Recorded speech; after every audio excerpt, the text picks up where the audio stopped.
अस्सलाम वालेकुम दोस्तों, कैसे आप सब लोग। उम्मीद करता हूँ आप सब लोग खैरियत से होंगे, अपने अच्छे से ख्याल रख रहे होंगे। जी मैं हूँ आपका होस्ट राशिद रशीद। यह पाकिस्तान में फिर से एक और कप्तान, हीरो कप्तान को रुस्वा करके निकाला गया। जिस तरह 9 अप्रैल 2022 को इमरान खान को निकाला गया था, उसी तरह इमरान खान के बाद सबसे पॉपुलर क्रिकेटर बाबर आजम को भी इसी तरह क्रिकेट से निकाल दिया गया, कप्तानी से निकाल दिया गया। उनके खिलाफ एक मुनज़्ज़म कैंपेन चलाएगी, मीडिया कैंपेन चलाएगी, उनकी व्हाट्सएप चैट ली गई और पीसीबी ने अपना पूरा रोल इसमें दोहराया। बहुत सी टीमें वर्ल्ड कप में नहीं जीती थी, एक ही टीम जीती। इसका मतलब ये नहीं आप कप्तान को निकाल दें, बनी हुई टीम को बेड़ा गर्क कर दें। यही सब किया पीसीबी के चेयरमैन ज़का अशरफ ने, जिनके पास कोई मैंडेट नहीं है, वो खुद इस तरह के फैसले नहीं ले सकते, मगर उन्होंने अपनी कुर्सी बचाने के लिए, अपनी सियासत बचाने के लिए बाबर आजम को बल्ली चढ़ा दिया है। यानी बाबर आजम को तीनों फॉर्मेट की कप्तानी से बाबर आजम ने रिजाइन कर दिया।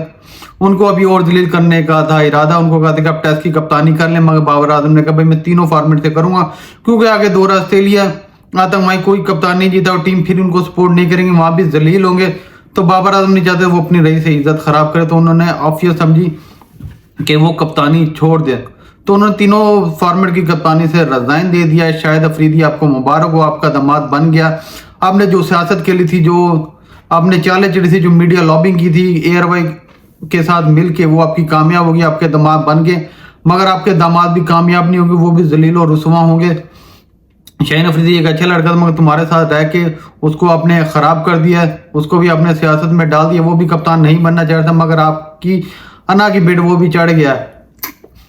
और दूसरा शान मसूद, जिसकी टीम में जगह नहीं बनती, जिसकी 11 में जगह नहीं बनती, उस पर्ची को, मसूद बैंकर की पर्ची को, बेटा जो किसी काम का नहीं, डोमेस्टिक में तुरंत करता है, इंटरनेशनल में जिसकी 28 की एवरेज है, तो उसको कप्तान लगा दिया गया। तो वो भी अभी जलील खबार होगा। जब ऑस्ट्रेलिया जाएगा, एक दो अच्छी सीरीज खेलेगा, उसको उसने जलील और एक्सपोज ही हो जाना। फिर इस कौम को याद आएगी कि बाबर आजम क्या चीज थी, क्या हीरा था जो हमने खो दिया है। तो ये सारी मीडिया की लड़ाई थी।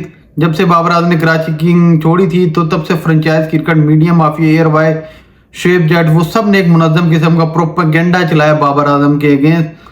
तो वो कहीं ना कभी कामयाब होगी। मैं इज्जत दिल्लत अल्लाह के आगे, बाबर कप्तान नहीं भी रहेगा तो फिर भी स्टार बैट्समैन ने तीनों फॉर्मेट खेलेगा और उसको अल्लाह और इज्जत देगा। जैसे विराट कोहली कप्तानी छोड़ के और उसको इज्जत मिली और उसकी फॉर्म वापस, तो बाबर आजम भी कम बैक करेगा, ऑस्ट्रेलिया में इंशाल्लाह 200 बनाएगा। और लानत होगी मोहम्मद आमिर और इमाद वसीम जैसे पे, जो कहते हैं कि T20 के अंदर बाबर आजम की जगह ही नहीं होनी चाहिए, इनको खिलाना ही नहीं चाहिए। तो आपको बता दें, जो लास्ट जो T20 सीरीज जिसमें आपको भी खिलाया गया था, आपकी टके की परफॉर्मेंस भी नहीं थी और पीएसएल में भी आपकी टीम आखिरी नंबर पे है। तो बाबर आजम ने उसमें सेंचुरी लगाई थी और क्रेस गेल के बाद दुनिया में सबसे ज्यादा T20 में 10 शतक लगाने वाले बैट्समैन भी बाबर आजम हैं। तो जिसको अल्लाह इज्जत देता है उसको कोई भी नहीं रोक सकता। तो ये पहली बार हुआ कि कप्तान किसी को अनाउंस किया, तो पूरी कौम रो रही है कि जाने वाले कप्तान के लिए आने वाले को लानते करने। तो किसी ने भी शान मसूद को सवाए पेड जर्नलिस्ट के वो सपोर्ट नहीं किया या मुबारकबाद नहीं दी। बार शाहिद अफरीदी, जिस तरह तुम जलील हो गए क्रिकेट टीम से निकले थे, इस तरह तुम्हारा दामाद भी जलील और खबार होगा।